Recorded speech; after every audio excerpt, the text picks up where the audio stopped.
Fin de la corvée d'eau pour les femmes de Brou à Ousoukro, village du département de Bokanda. En effet, ce village peuplé de plus de 3000 âmes est confronté au problème d'eau depuis des lustres. En saison sèche, la situation devient critique. En saison sèche, on n'avait pas de l'eau. On partait dans les villages environnants pour chercher de l'eau. Soit à 5 km, 3 km, 4 km. Dieu merci, on a eu le château d'eau. Vraiment, on remercie le président Alassane Ouattara. Ce château d'eau, réalisé par le conseil régional d'Inzi, à plus de 80 millions de francs CFA, intervient comme un soulagement. Ce village n'est pas le seul à bénéficier des infrastructures pour son essor. Tokpa Ndrikuru est désormais connecté au réseau électrique national. Un rêve vieux de plusieurs décennies devenu une réalité par les efforts du gouvernement.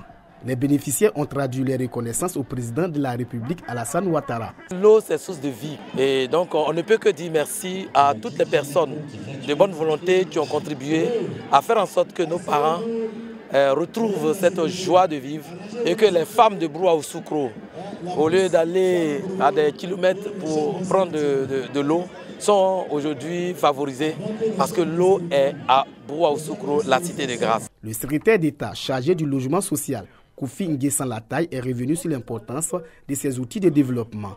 Pour toujours bénéficier des infrastructures, Koufi Lataille exhorte les populations au vivre ensemble et à la cohésion. Je souhaite que dans l'union des fils et filles de la région d'Unisie, avec l'appui du président de la République et du gouvernement, nous sommes en train de terminer le processus de l'électrification rurale. La préoccupation du gouvernement, c'est commencer à distribuer l'eau potable à nos parents. Le secrétaire d'État a par la même occasion visité des infrastructures en cours de réalisation, à savoir une maternité, une école maternelle et primaire. Le nouveau président de la mutuelle de développement de Koni, Mudeko, dans la région du Poro, est désormais connu. Sorokolo vient remplacer Koulibaly Drissa après 10 ans de mandat. Il a été investi par ses pairs de la région pour un mandat de 3 ans. Nous avons regroupé les femmes en association. Elles font le maraîcher.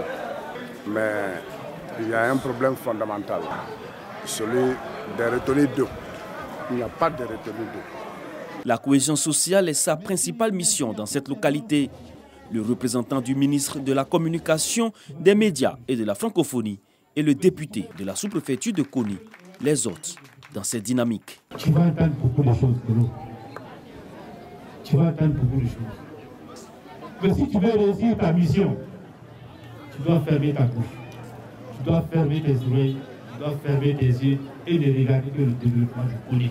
Le président sortant, premier président de la Mudeko, a fait asseoir pendant son mandat une mutuelle orientée vers un idéal commun, le vivre ensemble et la cohésion sociale entre les filles et fils de la sous-préfecture. À Divo, elle tranche dans le décor. Son activité, vendeuse de chaussures de friperie, un commerce qu'elle exerce périodiquement. Je vends toutes sortes de friperies, mais bon, à chaque époque, selon les activités qui marchent le plus, voilà, c'est ce que je prends. Bon, là, présentement, je vends des chaussures. C'est quelqu'un qui me les donne à des prix un peu bas et puis moi, en retour, je les revends, je garde le bénéfice. Une activité contraignante en apparence, mais la jeune dame, Mariam, niveau scolaire terminal, dit être bien organisée. Chaque 2 semaines, je pars à Abidjan pour prendre de nouvelles marchandises. Parce que normalement, 2 semaines, ce qui est écoulé est suffisant pour aller en acheter d'autres. Mais quand il y a beaucoup de gens, j'ai des amis qui viennent m'aider aussi. Voilà. Comme elle, plusieurs jeunes du Lodjibois sont dans l'informel, mais certains désabusés préfèrent l'exil. Au grand marché communal, ce responsable du jeune commerçant a vu plusieurs de ses compères mettre à exécution leurs envies d'ailleurs. La jeunesse face à l'immigration irrégulière, c'est justement la raison de la présence du leader du groupe Magic System à Divo, à Salfo, dans le cadre du Djaka Festival, sensibilise ses jeunes frères. Moi, je connais des gens ici qui ne rentreront pas à la cuisine pour aider leur maman à laver l'assiette. Mais en France, ces personnes-là lavent plus que des assiettes là-bas. On me dit c'est parce qu'il n'y a pas de travail ici qu'on va en France. Mais c'est faux. Moi, je connais des policiers qui ont abandonné leur poste de policier pour aller en France. Je connais des infirmiers qui ont abandonné leur poste d'infirmier pour aller en France. C'est culturel, parce qu'en Afrique, on se met toujours dans la tête que tant qu'on n'est pas allé en France, on n'a pas réussi. Et tant qu'on ne s'enlève pas ça, on va rester toujours dans ce rêve-là. Et à force d'attendre la France, on ne va pas se réaliser. Un matin, on va se réveiller, on a 55 ans, c'est trop tard. Les jeunes, mais aussi les femmes en ligne de mire. Il s'agit en outre de promouvoir les valeurs du travail. Notre objectif, c'est de pouvoir mettre ces femmes-là en confiance pour qu'elles ne comptent pas seulement sur les hommes. Et nous sommes là pour leur permettre d'avoir, je dirais, une vision. On voit des gens qui nous disent on se met dans des tontines bizarres qui ne nous avancent pas. Mais pour ce panel, et ce que la dame est en train de nous expliquer, on pense que ça peut nous aider vraiment à avancer. Les femmes ont voulu se donner rendez-vous ici pour écouter, pour apprendre, pour se former et nous avons appris beaucoup. Aujourd'hui, avec la conférence, le panel sur la jeunesse, nous avons encore appris, surtout du partage d'expérience avec Assalfo. Plusieurs panels et autres initiatives didactiques destinées aux jeunes et aux femmes de Divo. La 11e édition du Djaka Festival s'est voulu ainsi tourner vers les grandes préoccupations sociales. Au commencement était l'union. Au commencement était la solidarité. Union et solidarité, maître mot à l'entame de ce festival consacré à la célébration de la musique du Dja. Le reggae à Bouaké, la capitale du Béké, centre de la Côte d'Ivoire.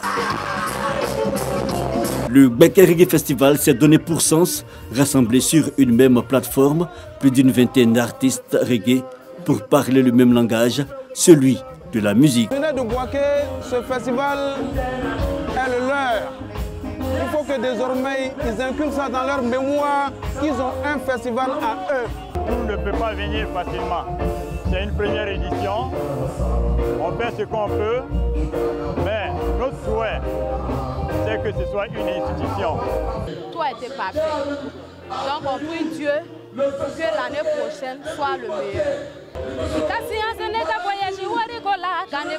Promouvoir la ville de Bouaké en accentuant la cohésion, mettre à hauteur Dieu le gratin de la scène locale, nationale et régionale, le public apprécie. C'est génial.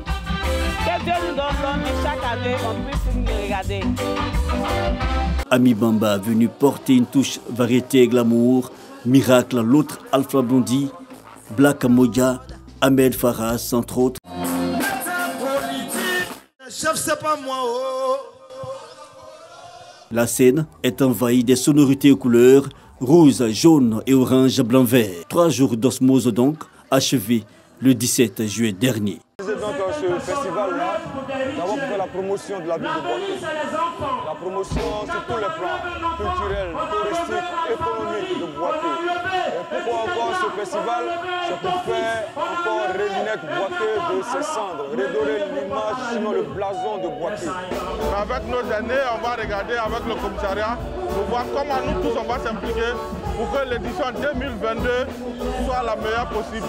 Cohésion sociale et vivre ensemble, le cas de Bouaké. Le thème retenu pour cette première édition, le Béké Reggae Festival aura tenu toutes ses promesses, des premiers jets jusqu'à l'apothéose au petit matin.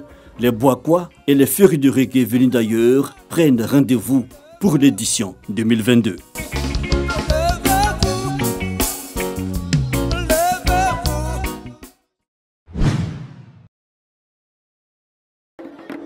Le grand masque Way en attraction dans une des rues de Bangolo.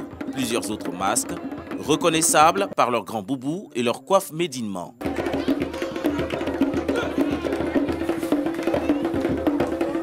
Au rythme des sons des tambours et percussions, ces masques rivalisent de créativité. Découverte pour les plus jeunes, joie mêlée de nostalgie pour les anciens. Nous sommes au lancement du Gekongpi Festival, une initiative de l'Alliance des jeunes de l'Ouest montagneux AJOM pour promouvoir les valeurs culturelles et touristiques du district des montagnes. On s'est dit qu'il était important que les jeunes on se parle, que la population se parle, que les habitants se parlent. Mais aujourd'hui, dans notre contrée, à l'ouest, pour qu'on puisse se parler et s'entendre très bien. On a dit, ce sont nos masques dans les montagnes. Au menu de ces activités, qui se dérouleront du 13 au 19 septembre, des danses, des courses de masques, des prestations d'artistes traditionnels et des concours culinaires. Et ce, pour la réconciliation des filles et fils des 3 régions du district.